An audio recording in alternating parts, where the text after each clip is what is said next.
ఈరోజు ఇక్కడ మన టేక్మల్ మండల పరిధిలోని కాద్లూరు గ్రామానికి వచ్చాము. మరి కాంగ్రెస్ పార్టీ బలపరిచిన అభ్యర్థి స్వరూప రాణి గారు ఇక్కడ సర్పంచ్ అభ్యర్థిగా నిలబడ్డారు.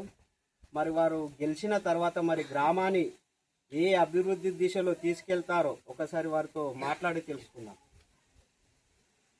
మెదక్ జిల్లాలోని టేక్మాల్ మండల పరిధిలోని కాదులూరు గ్రామంలో కాంగ్రెస్ పార్టీ బలపరిచిన అభ్యర్థిగా నా పేరును ఆమోదించడం జరిగింది. కాద్లూరు గ్రామ ప్రజలు కాద్లూరు కాంగ్రెస్ గ్రామ కమిటీ, మండల కాంగ్రెస్ కమిటీ వాళ్ళు కలిసి నా పేరు నిర్ణయించారు. వాళ్ళ పెద్దల నిర్ణయం మేరకు గవర్నమెంట్ నుంచి వచ్చే సంక్షేమ పథకాలను పార్టీలకు అతీతంగా అందరికీ సేవ చేస్తాను.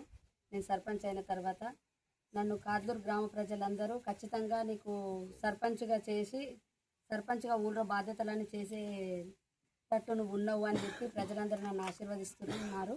భారీ మెజార్టీతో గెలిచిన తర్వాత ప్రజల ఆశీర్వాదం మేరకు నేను భారీ మెజార్టీతోనే గెలుస్తానని అనుకుంటున్నాను. ప్రతి గడప గడపకు వెళ్ళాము ప్రచారంకు.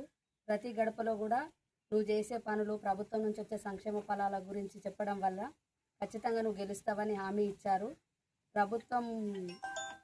ప్రజాపాలన ప్రభుత్వం ఏర్పడి 2 సంవత్సరాలు గడిచిపోయింది. ఎన్నో సంక్షేమ పథకాలు ప్రజలకు అందించాం. ఉచిత బస్సు కానీ, ఫ్రీ కరెంటు కానీ, గ్యాస్ సిలిండర్ల గురించి కానీ, ఇందిరమ్మ ఇళ్ళ గురించి కానీ, కట్టుకునే వాళ్ళకి అందరికీ ఇందిరమ్మ ఇల్లు ఇస్తామని చెప్పాం. ఈరోజు కరెక్ట్ 2 సంవత్సరాలు గడిచిపోయింది ఉచిత బస్సు ఇచ్చి. పోయిన డిసెంబర్ 9వ తారీఖు రోజు ఉచిత బస్సు ప్రవేశపెట్టింది ప్రభుత్వం. ప్రజాపాలనలో భాగంగా కొత్త రేషన్ కార్డులు కానీ అవన్నీ ఇచ్చింది.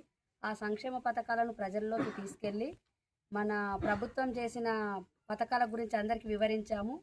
దానివల్ల ఖచ్చితంగా కాంగ్రెస్ బలపరిచిన వ్యక్తికి ఓటేసి గెలిపిస్తామని గ్రామ ప్రజలందరూ చెప్పడం జరిగింది. నాతో పాటు కమిటీలో ఉన్న పెద్దలు కానీ, గ్రామంలో ఉన్న కాంగ్రెస్ కార్యకర్తలు కానీ వీళ్ళందరూ శాయశక్తిలో కృషి చేసి నన్ను గెలిపించుకోవాలని వాళ్ళు కూడా నాకన్నా ఎక్కువ కష్టపడుతున్నారు. వాళ్ళ కష్టానికి కూడా ధన్యవాదాలు. ఖచ్చితంగా నేను గెలుస్తానే ఓపు నాకు ఉంది. ఎక్కువ మెజార్టీతో గెలవాలని ఇంకొంచెం ఎక్కువ కష్టపడుతున్నాం. ఖచ్చితంగా గెలుస్తాం. విజయం మనదే. జై కాంగ్రెస్. మరి ఇక్కడ కాంగ్రెస్ పార్టీ బలపరిచిన అభ్యర్థి మరి ఇంతకు ముందు కూడా మహిళలకు ఎన్నో సేవలు చేసినటువంటి అభ్యర్థి ఇక్కడ కాద్లూరు గ్రామంలో.